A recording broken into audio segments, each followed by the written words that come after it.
What's up, NavalX community? Once again, for this Tech Bridge Talks, we have two Tech Bridge directors, well, Tech Bridge Director and the Deputy, from Naval Post Graduate School at Tech Bridge Central Coast.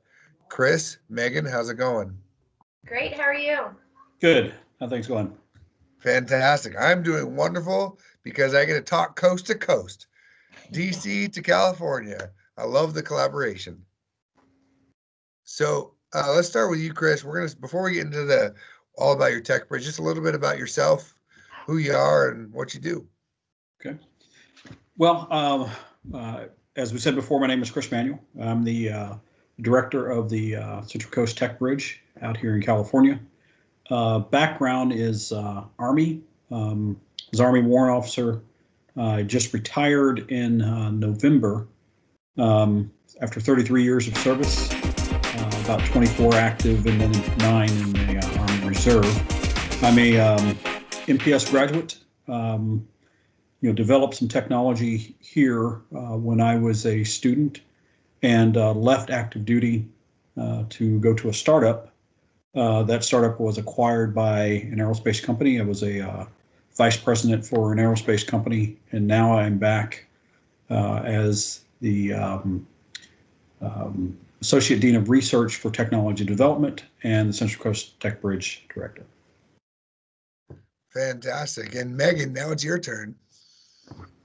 Hey, so I started my career as a military intelligence officer in the Army, and then once I left active duty, I continued on as a reservist.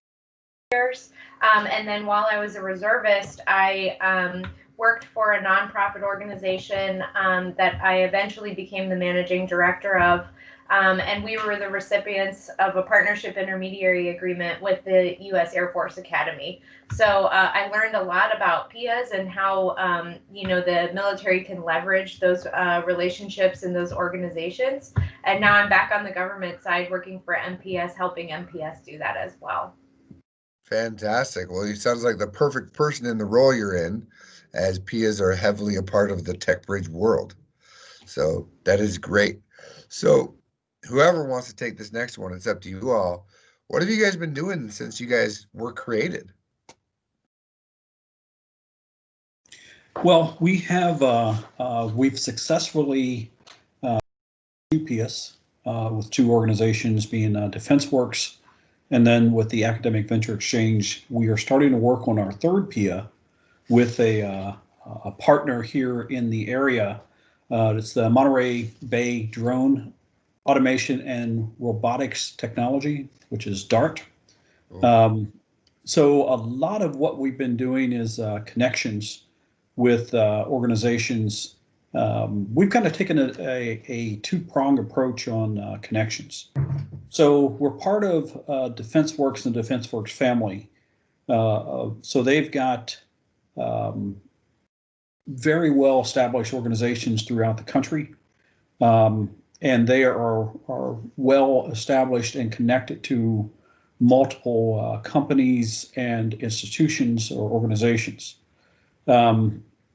Our next PIA that we are signing, or that we've actually signed with the Academic Venture Exchange, connects us to 34 of the top research universities in the country. Through that connection, they've also introduced us to the University of California Entrepreneurship Program. So there's another 10. And between West Point and the Air Force Academy, we've connected to well over 50 institutions. We're also connected to the Air Force AFWorks. We have a quarterly joint Tech Scout initiative that when we were traveling, we would travel together. And there's a drumbeat of probably 2 or 3 companies per week that are introduced to us, and then we push that to MPS. So I'd say the big part of what we've been doing is really on the connection side and leveraging Megan's experience with PIAs in order to put that in place in order for us to better serve the regional tech bridge. Fantastic. That's great. Megan, what are some of the PIA stuff that you guys have? He talked a little bit about the PIAs you've set up. Are those related to direct projects you guys are working right now? So currently, just because we're still working through a lot of our legal hurdles, Okay. so we really, I think MPS is very eager to use them and to kind of figure out how to do that properly. But we're also working through some of the challenges, as you know, especially legally speaking, since this is very new to the Navy. But one of the great parts about my job is that I get to help bring in some of my former Air Force brothers and some of our other contacts that I made through my previous role, and it's been really great to kind of bring them in and try to shape how the Navy at large and NavalX uses them moving forward.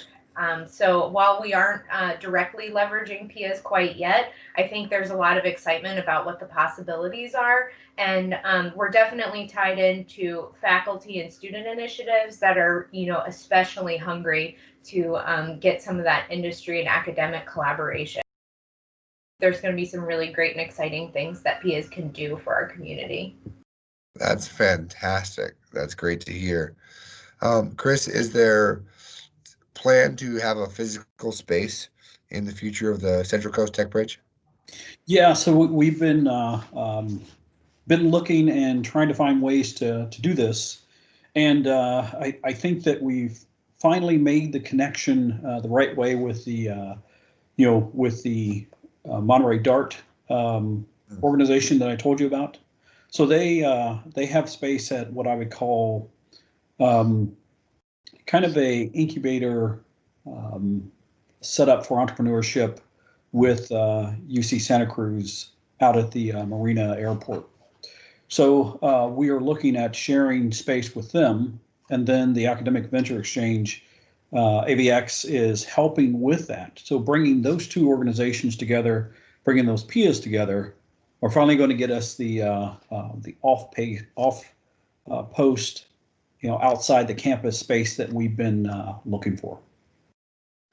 Fantastic. Well, you guys are in a unique position where your tech bridge is heavily focused on the academia side because that's what you are. You're a school. And so have you been networking and partnering with your other tech bridges as there are other academia heavy things that come into play? We definitely are. There are a number of opportunities and times that other Tech Bridge directors will push things to us. But the Tech Bridge network is a great network to where we help each other. I've talked to a number of the directors on how to get through some of the obstacles that we are experiencing here, and then they will also push for connections to NPS and school. And I think we're going to see that much more in 2021. Fantastic. So what else should people know about the NPS Tech Bridge or the Central Coast Tech Bridge, excuse me? I think the biggest thing is we see ourselves as the front door for entrepreneurs to work with the Navy and the Department of Defense on technology solutions. Partnership with NPS provides access to what we call our PhD warfighters that really understand operational challenges, and our expert faculty to solve research problems and challenges. But we're really trying to leverage that in order to, what I would say, bring a latent capability to the Department of Navy that fills some of these warfighter gaps. Fantastic. Megan, are you guys partnering with any of the students at all yet? Have they been part of anything you're working? Yeah, definitely. We've specifically worked with student teams, helping them where they've received funding for sponsored research, which typically only happens with our faculty.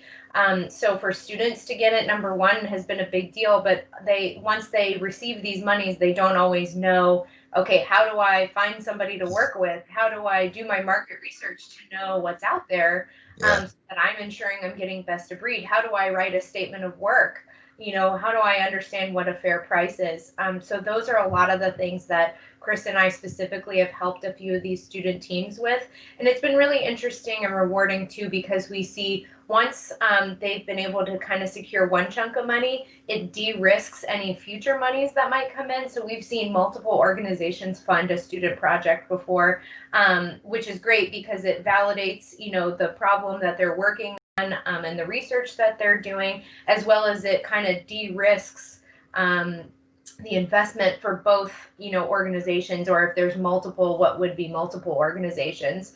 And again, we're getting to collaborate together. We're getting to find where our mutual interests are, and we're getting to really maximize these small, in terms of DoD, small investments in research to develop technologies that are extremely sympathetic to the user, high adoption potential.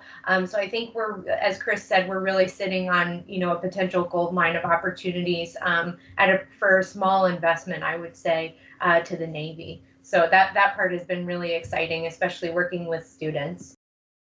That's fantastic. How do people get a hold of you? What's the best way to contact you guys? Either Chris or Megan. You can choose who answers. Go ahead, Megan. I would say there's the email button on the NavalX on our specific TechBridge page, as well as just being able to reach out to us by email. And I don't know if you want us to give out our emails or if we need to make those available elsewhere. Up to you.